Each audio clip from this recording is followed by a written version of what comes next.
Over 95% of the world uses gas and diesel combustion engines now. And even by 2020, 90% still will be.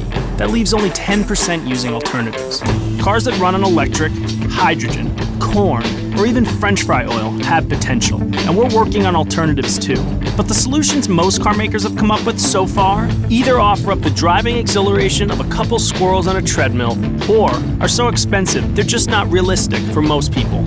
To really affect global fuel consumption and emissions right now, you have to use something the globe actually uses right now. Rethink the combustion engine. Make it better and accessible to everyone, and you'll make a difference, a big difference. How big? Consider that current combustion engines waste about 70% of the fuel's potential energy. That's a lot of room for improvement. Our overall goal is to get 15% better fuel economy and a 15% improvement in low mid-range torque from the same engine, all on regular fuel. Two 800-pound gorillas stood in our way. The first was figuring out how to capture more energy from the fuel. To do that, we needed to raise the compression ratio by placing a dome on each piston. Because the more you squeeze the air-fuel mixture, the more energy you get from the combustion.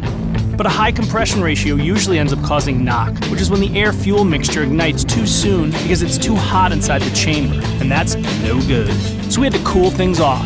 Using some huge engineering muscle, we came up with innovative solutions to do just that, like a high-pressure 6-hole direct fuel injector that fires gasoline into the cylinder at 3,000 psi to help keep it cool, and a volcano-like pocket in the piston that improves combustion efficiency, giving burning fuel a place to grow without wasting energy heating the top of the piston. To get all that hot exhaust out without it shooting into the other cylinders, we added a longer exhaust manifold used in race cars called a header.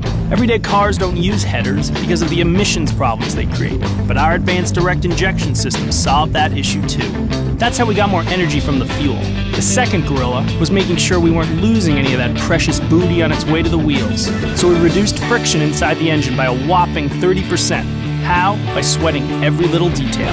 We've improved oil pump efficiency by 74% and water pump efficiency by 31%. Reduced friction from the big bouncy bits like the pistons, rods, and crankshaft by 25%. Reduced valve train friction by 54%, and even reduced the effort the engine exerts to suck in fresh air by 13%. When it was all over, we had done what couldn't be done, achieving more torque, better performance, and higher efficiency. Skyactiv technology from Mazda. The future of driving begins now. We build Mazdas. What do you drive?